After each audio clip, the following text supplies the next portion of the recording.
Praise the Lord. ദൈവത്തിന്റെ ധന്യമേറിയ നാമം നല്ല ദിവസം വാഴ്ത്തപ്പെടുമാറാകട്ടെ. പ്രശാന്ത സുന്ദരമായ ഒരു നല്ല ദിവസം കൂടെ കർത്താവ് നിങ്ങൾക്ക് ദാനമായി തന്ന കൃപയോർത്ത് ഞാൻ സ്തോത്രം ചെയ്യുന്നു. ഇന്ന് പ്രഭാതത്തിൽ ദൈവത്തിന്റെ വചനവുമായി എൻ്റെ പ്രിയപ്പെട്ടവരുടെ മുമ്പിലായിരിക്കാൻ ദൈവം ഒരുക്കിയ സാവകാശത്തെ ഓർത്ത് ഞാൻ സ്തോത്രം ചെയ്യുന്നു. ഇന്നത്തെ അല്പസമയത്തെ ചിന്തയ്ക്കായി തോമാർക്ക് എഴുതിയ ലേഖനം 1-ാം അധ്യായം അതിൻ്റെ 20-ാം വാക്യം ഞാൻ വായിക്കുന്നു. അവന്റെ നിത്യശക്തിയും ദിവ്യത്വമായി അവന്റെ അദൃശ്യ ലക്ഷണങ്ങൾ ലോക സൃഷ്ടി മുതൽ അവന്റെ പ്രവൃത്തികളാൽ ബുദ്ധിക്ക് തെളിവായി വെളിപ്പെട്ടു വരുന്നു. അവന്റെ നിത്യശക്തിയും ദിവ്യത്വമായി അവന്റെ അദൃശ്യ ലക്ഷണങ്ങൾ ലോക സൃഷ്ടി മുതൽ അവന്റെ പ്രവൃത്തികളാൽ അവൻ ബുദ്ധിക്ക് തെളിവായി വെളിപ്പെട്ടു വരുന്നു. ലോക സൃഷ്ടി മുതൽ അവന്റെ അദൃശ്യ ലക്ഷണങ്ങൾ, അതായത് അവന്റെ നിത്യശക്തിയും ദൈവത്വവും സൃഷ്ടിക്കപ്പെട്ട വസ്തുക്കളാൽ വ്യക്തമായി കാണപ്പെടുന്നു എന്നാണ് ഈ വാക്യങ്ങളിൽ നാം കാണുന്നത്. പ്രിയമുള്ളവരെ, നാം ദൈവത്തെ നമ്മുടെ കണ്ണുകൊണ്ട് കണ്ടിട്ടില്ല. എന്നാൽ അതുകൊണ്ട് ദൈവമല്ല എന്ന് നമ്മൾക്ക് പറയുവാൻ കഴിയുമോ? നാം ആരും ദൈവത്തെ കണ്ടിട്ടില്ല. ദൈവത്തെ കണ്ണുകൊണ്ട് കണ്ടിട്ടില്ലാത്തതുകൊണ്ട് നമ്മൾക്ക് ഒരിക്കലും ദൈവമില്ല എന്ന് പറയുവാൻ സാധിക്കുകയില്ല. നമ്മൾക്ക് കണ്ണുകൊണ്ട് കാണാൻ കാറ്റിനെ കഴിയത്തില്ല, എന്നാൽ അതിന്റെ സ്പർശനങ്ങളെ നമ്മൾക്ക് അനുഭവിക്കുവാൻ കഴിയും. വൈദ്യുതിയെ നമുക്ക് കാണാൻ കഴിയത്തില്ല, എന്നാൽ വൈദ്യുതിയുടെ ശക്തി നമ്മൾക്ക് അനുഭവിക്കുവാൻ കഴിയും. അതുപോലെയാണ് ദൈവത്തിന്റെ അദൃശ്യ ലക്ഷണങ്ങൾ അവന്റെ സൃഷ്ടികളിലും പ്രവൃത്തികളിലും ദിവസേന വെളിപ്പെട്ട് വരുന്നത്.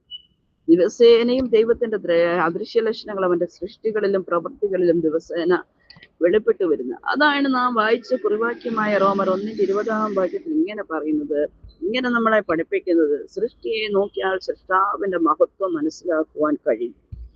സങ്കീർത്തനം 19:1 വാക്യത്തിൽ പറയുന്നു, ആകാശം ദൈവത്തിന്റെ മഹത്വത്തെ വർണ്ണിക്കുന്നു എന്ന്. അതായത് സൃഷ്ടി ദൈവത്തിന്റെ മഹത്വത്തെ വെളിപ്പെടുത്തുന്നതാണ്. നാം ഒരു സൂര്യോദയം കാണുമ്പോൾ, ഒരു നക്ഷത്രം നിറഞ്ഞ രാത്രി കാണുമ്പോൾ, ഒരു പുഷ്പത്തെ കാണുമ്പോൾ, ഒരു കുഞ്ഞിന്റെ ജനനം, ഇവയെല്ലാം യാദൃച്ഛികമായിട്ടുണ്ടായതല്ല. ഇതിന്റെയൊക്കെയും ഈ സൃഷ്ടിയുടെ ഒക്കെയും പിന്നിൽ ഒരു സൃഷ്ടാവുണ്ട്. ഒരു സൃഷ്ടാവിന്റെ കരങ്ങൾ അതിന്റെ പിന്നിലുണ്ട്. ഒരു മഹാനായ സൃഷ്ടാവ് ഇതിന്റെ പിന്നിലുണ്ട് എന്ന് നമ്മൾക്ക് കാണുവാൻ കഴിയും. നമ്മളൊരു കെട്ടിടം നോക്കുകയാണെങ്കിൽ നമ്മൾ കെട്ടിടത്തിന്റെ പിന്നിൽ, ഒരു കെട്ടിടം നാം നോക്കുമ്പോൾ ഓർക്കും കെട്ടിടത്തിന്റെ പിന്നിൽ ഒരു നിർമ്മാതാവുണ്ട്. ഒരു പുസ്തകം കണ്ടാൽ ആ പുസ്തകത്തിന് ഒരു എഴുത്തുകാരനുണ്ടെന്ന് നാം വിശ്വസിക്കുന്നു. അപ്പോൾ ഈ അത്ഭുതകരമായ പ്രപഞ്ചത്തിൽ ഒരു സൃഷ്ടാവില്ലെന്ന് നമ്മൾക്ക് ഒരിക്കലും പറയുവാൻ കഴിയത്തില്ല. അത്ഭുതകരമായ ഈ ലോകത്തിൽ ഒരു സൃഷ്ടാവുണ്ട്. ഒന്നാമത്തെ പോയിന്റ് ഞാൻ പറഞ്ഞത് സൃഷ്ടി ദൈവത്തിന്റെ മഹത്വത്തെ വെളിപ്പെടുത്തുന്നതാണ്. രണ്ടാമത് ദൈവത്തിന്റെ അദൃശ്യ ലക്ഷണം അവന്റെ നിത്യശക്തിയാണ്.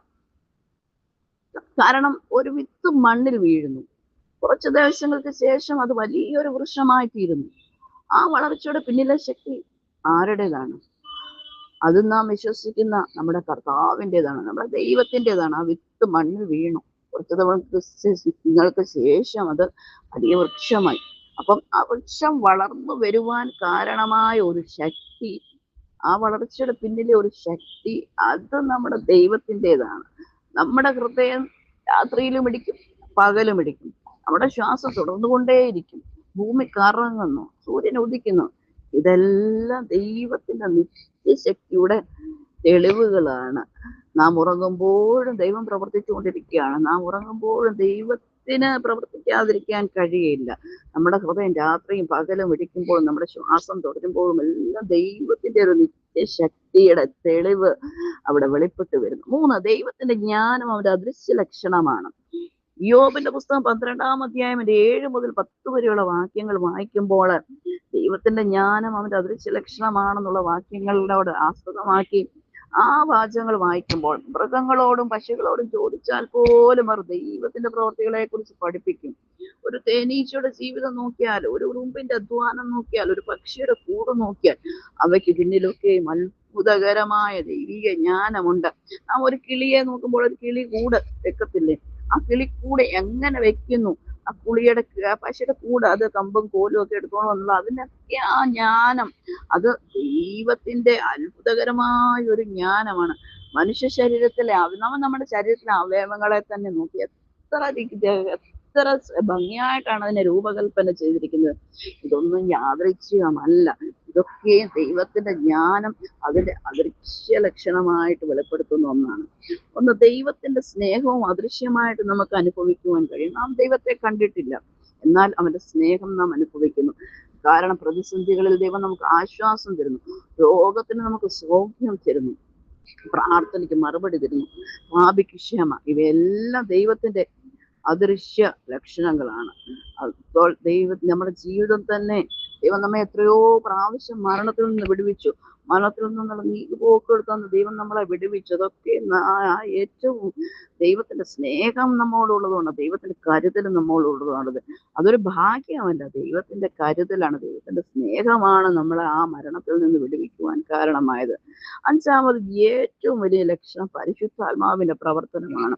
പരിശുദ്ധാത്മാവിന് നമ്മൾ പ്രവർത്തനം, നമുക്ക് കാറ്റിനെ കാണാൻ കഴിയില്ല, എന്നാൽ മരങ്ങളുടെ ഇലകളൊക്കെ ചലിക്കുമ്പോൾ നമുക്ക് കാറ്റുണ്ടെന്ന് മനസ്സിലാക്കുവാൻ കഴിയും. അതുപോലെ പരിശുദ്ധാത്മാവിനെ കാണാൻ കഴിയത്തില്ല. ഒരു പരിശുദ്ധാത്മാവില് നാം ഒരു കൂട്ടായ്മയിലായിരിക്കുമ്പോൾ, ഒരു പരിശുദ്ധാത്മാവിന്റെ അഭിഷേകത്തോടെ ആരാധിക്കുമ്പോൾ, ഒരു പ്രസംഗം പരിശുദ്ധാത്മാവോടുകൂടിയുള്ള ഒരു മെസ്സേജ് കേൾക്കുമ്പോൾ അവിടെ ഒരു പാപി മാനസാന്തരപ്പെടുവാൻ ഇടയാകും. ചിലർക്ക് ദുഃഖത്തിന് ആശ്വാസം ലഭിക്കുവാൻ ഇടയും, ചിലർക്ക് രോഗികൾക്ക് പ്രത്യാശ ലഭിക്കുവാൻ ഇടയായും. അങ്ങനെ ജീവിതം മാറുവാൻ ഇടയാകും. ഇതെന്തുകൊണ്ട്? പരിശുദ്ധാത്മാവിന്റെ പ്രവർത്തനത്തിൽ പരിശുദ്ധാത്മാവ് വന്നു കഴിയുമ്പോൾ സകലത്തിനും മാറ്റമുണ്ടാകും. ആറാമത്, ദൈവത്തിന്റെ അദൃശ്യ സാന്നിധ്യം വിശ്വാസയുടെ ധൈര്യമാണ്. ദൈവത്തിന്റെ അദൃശ്യ സാന്നിധ്യം വിശ്വാസയുടെ ധൈര്യമാണ്. കാരണം ഒരു ദാനിയേൽ സിംഹക്കുഴിയിലായിരുന്നപ്പോൾ ആ ദാനിയേലിന് ലഭിച്ച ധൈര്യം, അവനുടെ ഒരു ദൈവത്തിന്റെ അദൃശ്യ സാന്നിധ്യം ദാനിയേലിനോടുകൂടെ വെളിപ്പെടുവാൻ ഇടയായില്ല. അവൻ ആ സിംഹക്കുഴിയിൽ അതുകൊണ്ട് അവൻ കൊള്ളുവാൻ ഇടയായില്ല. 3 യുവാക്കള് തീച്ചൂളയിൽ ഒറ്റയ്ക്കായിരുന്നു. ദാനിയേൽ സിംഹക്കുഴിയിൽ ഒറ്റയ്ക്കായിരുന്നു. 3 യുവാക്കൾ തീച്ചൂളയിൽ ഒറ്റയ്ക്കായിരുന്നിട്ടും അവിടെയും അദൃശ്യമായ ഒരു ദൈവത്തിന്റെ സാന്നിധ്യം അവരോട് കൂടെ വെളിപ്പെടുവാൻ ഇടയായി. അതേപോലെ ജോസഫ് ജയിലിലായിരുന്നപ്പോഴും ദൈവത്തിന്റെ അദൃശ്യമായ കരങ്ങൾ അവനോടുകൂടി ഉണ്ടായിരുന്നു. കണ്ണുകൊണ്ട് കാണാൻ കഴിയാത്ത ദൈവം അവരോടുകൂടി ഉണ്ടായിരുന്നു. എന്നെ കേൾക്കുന്ന പ്രിയപ്പെട്ടവരെ, നാം ആയിരിക്കുന്ന പ്രതിസന്ധികളിൽ അദൃശ്യമായ ഒരു ദൈവത്തിന്റെ പ്രവൃത്തി, ഒരു ദൈവത്തിന്റെ നിത്യശക്തി, ഒരു ദൈവത്തിന്റെ ജ്ഞാനം, ഒരു ദൈവത്തിന്റെ മഹത്വം, ഒരു ദൈവത്തിന്റെ സ്നേഹം, ഒരു നമുക്ക് തന്നിരിക്കുന്ന ഒരു പരിശുദ്ധാത്മാവിന്റെ പ്രവൃത്തിയും കരുതലും നമുക്ക് അനുഭവിച്ച് അറിയുവാൻ ഇടയാകും. ദൈവം ഒരിക്കലും അദൃശ്യനായില്ല.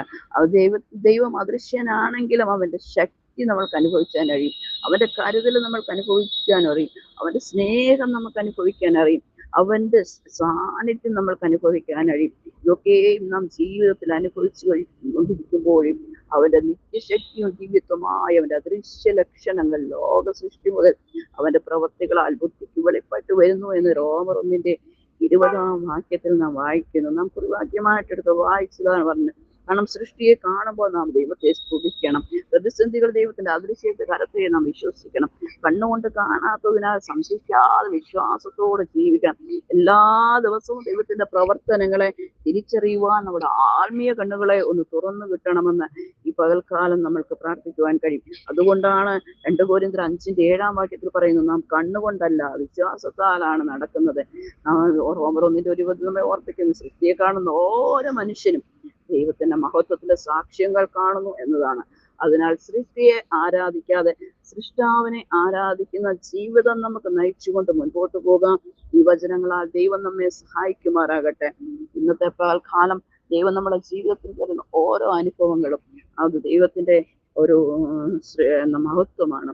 മഹത്വത്തെ മനസ്സിലാക്കി മുൻപോട്ട് ജീവിക്കാൻ ദൈവമായ കർത്താവ് നമ്മെ സഹായിക്കട്ടെ. പരിശുദ്ധനായ ദൈവമേ, സ്വർഗ്ഗീയ പിതാവേ, ഇന്നല്ല വചനങ്ങൾക്കായി സ്തോത്രം ചെയ്യും. പ്രഭാതത്തിൽ ഞങ്ങൾക്ക് ദൈവത്തിന്റെ മഹത്വത്തെ കാണുവാൻ, ദൈവത്തിന്റെ ജ്ഞാനത്തെ കാണുവാൻ, ദൈവത്തിന്റെ കരുതലിനെ കാണുവാൻ, ദൈവത്തിന്റെ ശക്തിയെ തെറിച്ചറിയുവാൻ, നിന്റെ സ്നേഹം, നിന്റെ സ്വാനിധ്യം, നിന്റെ കരുതൽ, നിന്റെ ശക്തിയൊക്കെ ഞങ്ങളുടെ ജീവിതത്തിൽ പൽക്കാലം വെളിപ്പെടുത്തുമാറാകണമേ എന്ന് പ്രാർത്ഥിക്കുന്ന കർത്താവ്, ഈ കേട്ട വചനം അനേകരുടെ ജീവിതത്തിൽ അനുഗ്രഹവും ആശ്വാസമായി തീരുവാൻ ദൈവങ്ങളിലേക്ക് പ്രാർത്ഥിക്കുന്നു. ഈ ഗ്രൂപ്പിനെ ദൈവങ്ങളിലേക്ക് സമർപ്പിക്കുന്നു.